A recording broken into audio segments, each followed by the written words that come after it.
Hello. तो आज के इस वीडियो में हम देखने वाले हैं कि स्टॉक एंड अकाउंट बुक के अंदर जो नया वाला यानी सेकंड वाला अपना जो ड्यूअल यूनिट सिस्टम आया है वो कैसे काम करता है और उसके क्या क्या फायदे और वो कैसे मतलब चीजों को चेंज रेट वगैरह कर सकते हैं अपन उसमें सारा वो अपन इसके अंदर देखने वाले हैं। तो उसके लिए अपन क्या करेंगे, सेटिंग्स में जाएंगे। सेटिंग्स में जाने के बाद प्रोडक्ट में आ जाएंगे।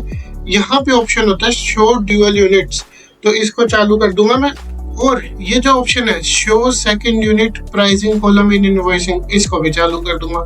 ठीक है जी, ये दोनों चालू कर दिया, सेव कर दिया। अब चलते हैं अपन अपने प्रोडक्ट ऐड करने पे। तो इस प्रोडक्ट का नाम रख दूंगा मैं सेकंड यूनिट, ठीक है, ताकि काम आसान रहे अपना। सेकंड यूनिट, ठीक है जी। इसकी सेलिंग प्राइस है 100 रुपए और वो है बॉक्स की, ठीक है, जैसे अपन करते थे। और सेकंड यूनिट इसकी है पीस, और एक पीस में एक बॉक्स में होते हैं 10 पीस। ये चीज क्लियर है कि फर्स्ट यूनिट बॉक्स है, सेकंड यूनिट पीस है, एक बॉक्स में हो गए 10 पीस। ऐड कर दिया। अब जैसे ही मैं ऐड सेल पे आऊंगा ना और यहाँ पे मैं सेकंड सर्च करके ऐड करूंगा, तो अब यहाँ पे मुझे 2 कॉलम मिल गए क्वांटिटी डालने के लिए। पहला जिसके अंदर तो मैं बॉक्स डाल सकता हूँ, दूसरा जिसके अंदर मैं नंबर ऑफ पीसेस डाल सकता हूँ। अब जैसे अगर नंबर ऑफ बॉक्सेस 0 रख के आपको नंबर ऑफ पीसेस 5 करने हैं तो ये 50 हो गया। अब अगर आपको नंबर ऑफ बॉक्स 2 रखने और नंबर ऑफ पीसेस 0 रखने हैं तो ये 200 हो गया। और अगर आपको दोनों ही रखने हैं कि 2 बॉक्स और 2 पीस, तो ये 220।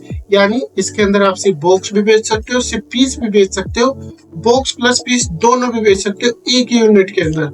तो ये इससे आपका काम हो जाएगा। अब अगर आपको मान लीजिए आपका जो सेकंड यूनिट है वो सिर्फ पीस ही चलता है, आप बॉक्स में खरीदते हो और लगभग पीस में बेचते हो, तो उसका भी सॉल्यूशन है। आपको बार बार 0 नहीं करना पड़ेगा। यहाँ पे आके आपको लिखना है क्वांटिटी ऑफ प्रोडक्ट और उसकी जगह करना है 0, चेंज करना है। ठीक है जी, इसको कर देंगे सेव। ये सेव हो गया। अब देखिए, अब अगर मैं सेकंड यूनिट को ऐड करूंगा ना तो बाय डिफॉल्ट ये खाली आएगी। अब आपका ये वाली कॉलम आ गई, बाय डिफॉल्ट इसमें आ गई। अब सीधा आप पीस कर सकते हो। अब देखिए, प्राइसिंग के लिए भी ना आपको 2 कॉलम मिल जाती है। पहली आपकी बॉक्स की प्राइस यानी अपनी मेन यूनिट की प्राइस, और सेकंड रहती है सेकंड प्राइस यानी सेकंड यूनिट की प्राइस जो कि 10 रुपए है। अब अगर मैं इसे 15 करूंगा तो ये अपने आप 150 रुपए हो गई, और अब ये कैलकुलेशन 15 के हिसाब से हो गई। वहीं अगर इसको 20 करता तो ये 20 के हिसाब से कैलकुलेशन। यानी आप दोनों रेटें भी यहीं पे बदल सकते हो, दोनों क्वांटिटी भी एक साथ डाल सकते हो। सो ये वाली चीज आप स्टॉक एंड अकाउंट बुक के नए वाले सेकंड यूनिट सिस्टम के अंदर कर सकते हो।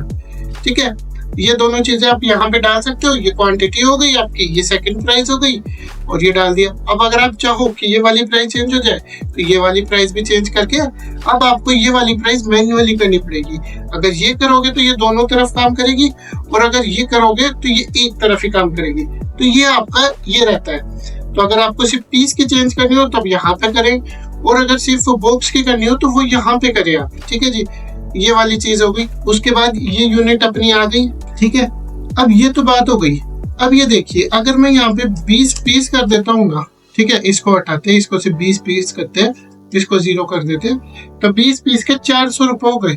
अब क्या ये सॉफ्टवेयर अपने आप 20 पीस को 2 बॉक्स में कन्वर्ट कर देगा? चलिए देखते हैं। अब ये अपन ने किया क्रिएट, और ये क्रिएट करने को नहीं, अभी तो 20 पीस ही दिखा रहा है। एक बार वापस चलते हैं अपन, ठीक है, और सेटिंग्स में जाते हैं, और यहाँ पे ऑप्शन होता है ऑटो कन्वर्ट यूनिट का। ठीक है, ये चालू कर देंगे। देखना आप स्टॉक एंड अकाउंट बुक की टेक्नोलॉजी कितनी एडवांस है वो अब आप देखिए। ये किया। अब आप जब सेल करेंगे वापस वही प्रोडक्ट सेलेक्ट करता हूँ, क्वांटिटी 20 पीस डालता हूँ। ठीक है जी, ये किया क्रिएट। अब ये आपका देखिए अपने आप 2 बॉक्स में कन्वर्ट कर देगा। तो इतनी एडवांस टेक्नोलॉजी है स्टॉक एंड अकाउंट बुक के अंदर। और नए वाले ऑप्शन के सेकंड यूनिट के ऑप्शन के अंदर तो आपको सारे केस सोल्व हो जाते हैं। चाहे आप 1 यूनिट में बेचो, 2 में बेचो, चाहे 2 में 7 बेचो, अलग अलग बेचो, चाहे एक की प्राइस चेंज करो, दूसरे की करो, सारे ऑप्शंस मिल जाते हैं। अब ये तो हो गई बात बिलिंग की। स्टॉक का क्या सीन है, स्टॉक कैसे दिखने वाला है? तो सेकंड यूनिट यहाँ पे अभी बाय डिफॉल्ट दिखा रहा है -4, मतलब -4 बुक्स, अपन को पता है। स्टॉक्स एंड सर्विसेज में आएंगे, प्रोडक्ट्स में आएंगे, यहाँ पे आपको देखिए सेकंड यूनिट का दिखा रहा है -5 बॉक्स और प्लस में 10 पीस। यानी इसने जैसे आपने पीस में बेचा तो पीस कम कर दिए, और बॉक्स में बेचा तो बॉक्स कम करके पीस से भी एडजस्ट कर दिया। तो ये ओवरऑल आपको दिखा रहा है, ठीक है। अब आपका केस क्या है कि नहीं सर मुझे सिर्फ पीस में बता दीजिए स्टॉक, ठीक है। तो अपन सेटिंग में आएंगे, प्रोडक्ट में आएंगे, यहाँ पे ऑप्शन होता है शो सेकंड यूनिट ओनली। इसको चालू किया, सेव किया। सेव करने के बाद अब ये देखिए, ये सिर्फ आपका पीस में स्टॉक बताएगा कि -40 पीस, दैट्स इट। ये तरीके से आप अब यहाँ पे भी देखेंगे तो -40 पीस, ठीक है। अब ये सिर्फ आपके पीस बताएगा, तो आप चाहे दोनों यूनिट में स्टॉक देख सकते हैं, चाहे एक यूनिट में स्टॉक देख सकते हैं। दोनों ऑप्शन आपके हाथ में होते हैं, आप जिस यूनिट में देखना चाहे उस यूनिट में आप देख सकते हैं। ये बात हो गई अपनी स्टॉक देखने की। बाकी अगर आपको stock and account book software चाहिए तो आप दिए गए नंबर पे कांटेक्ट कीजिए, हमारी टीम आपका सेटअप करवाएगी, आपकी ट्रेनिंग करवाएगी, आपको सारी डिटेल प्रोवाइड करवाएगी। इस वीडियो के लिए इतना ही। चैनल तो आप सब्सक्राइब कर ही देंगे। Thank you for watching.